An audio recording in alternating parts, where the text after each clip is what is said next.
What is going on, guys? Welcome back. Commentary for you. Before I get into the video, a lot of times when someone passes, I put a photo in their memory in the preface of the video. I'm electing not to do that today because I want to talk to you a little bit about John Meadows, a guy that I had the opportunity to speak to several times. Not since Rich Piana passed have I felt this way about someone and not personally known them, although I met Rich as well. So with John, if you're not familiar, one of the most respected people in the fitness industry, a former bodybuilder, a massive YouTube channel. And I think if you look at the over 500,000 subscribers he has, it's a testament to what he was doing.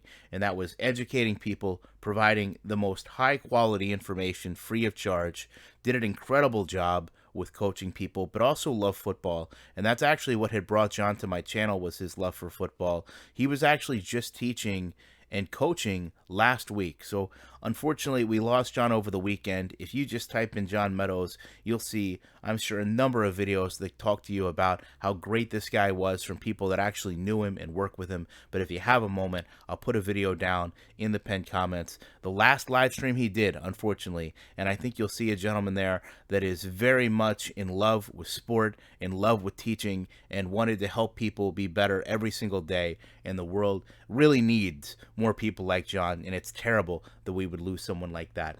Secondarily, you guys know, put a comment over the weekend in my community tab about downloading MLB The Show, and as you can see, I have it, although we're working on a 30 gig update, which is a bit perturbing. Like, when you buy a game, my expectation is I'm going to go home, put it in the console, and be able to play the game, and that doesn't seem like that's happened for years.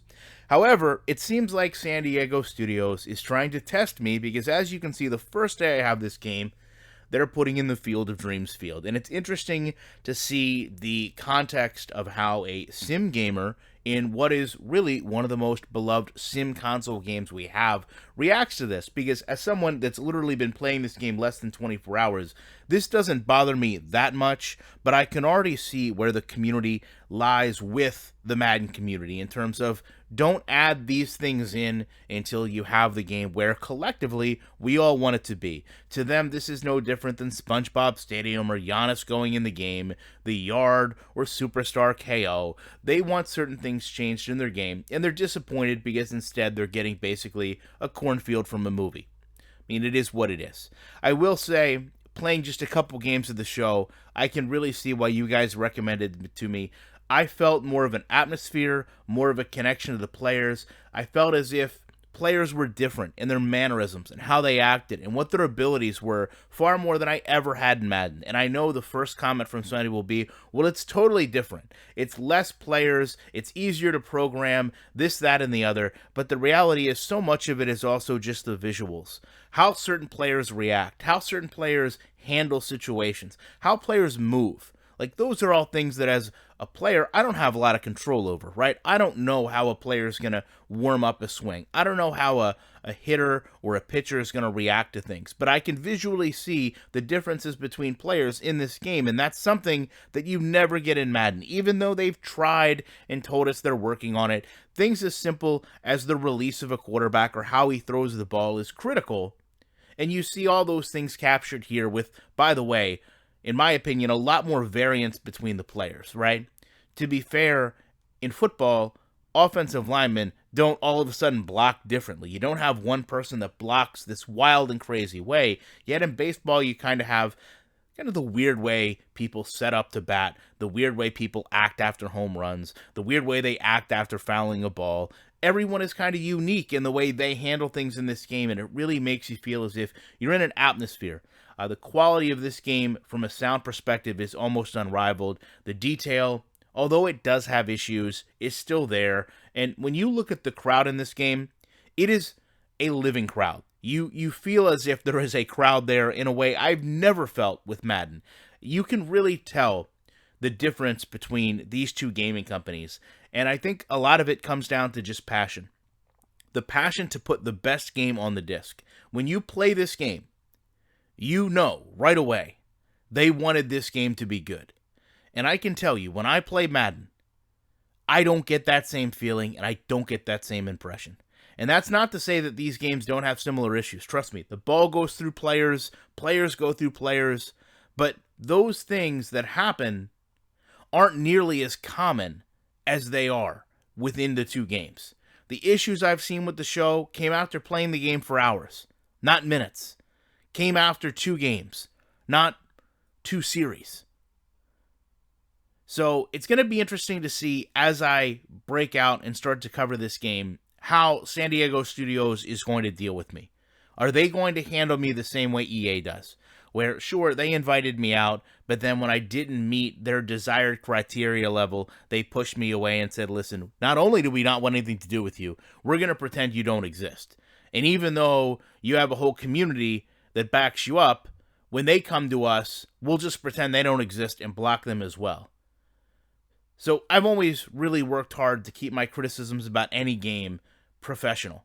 Right? You may not like the stance that I have, you may not like the things that I talk about, but I always do so in a professional way. Whether you're 80 years old or 8 years old, you can watch my channel. I don't know if I've cursed in more than one video ever, but if you listen to any podcast I did, you know that I would curse all the time. And I've always done that because I wanted this channel to be a place where somebody could come and say, hey, this is how to make a sports game better. This is what people want from a sports game. It just so happened that a lot of that kind of went down the path of football gaming because that's where I felt like I had the best knowledge, and that's where I felt like there was a real lack at the time, 10 years ago, of people discussing what they wanted and how they wanted implemented into a football game. The challenge is, all these years of telling EA what we've wanted in the game, very few things that we've actually asked for have made it. But a lot of things that we never even dreamed of have. And when I say that, I don't mean innovating a sports title and making something better. I mean, as I mentioned before, we're putting SpongeBob in the game. We're cross-promoting with actors and musicians. And we're putting in game modes that don't even come close to simulation football. So it's interesting that on day one of having the show, that's almost hand-in-hand what they do. These things are great for extras. These things are great to help someone pick up the game and maybe just have fun with it again for 15 or 20 minutes. But these aren't things that need to be done when you have other work to be left, right? There's so many different analogies you can use. Don't put rims on the car that doesn't have a motor. And I'm definitely not saying that about the show because let me tell you, this game is actually complete and functioning. I personally don't feel that Madden is a complete and functioning product. But I will say the complaints about this are one and the same. If you're building a game, listen to your community. I know that you can't put every single thing that every single person wants to a game, but the majority of people want the same things. Don't start adding in extras until those requirements have been met from your community, because even if you have a great game like the show, or you have an awful game like Madden, the reception is going to be the same. People aren't going to be satisfied. And in this case, you could actually turn people away from a product that, at least thus far, is actually pretty good. So expect more show content and expect more horrible Madden content, because I firmly believe this will be the worst year EA and Madden ever have. Love to know your thoughts on that. Appreciate you checking it out, and you know I will be back in the week with more commentary.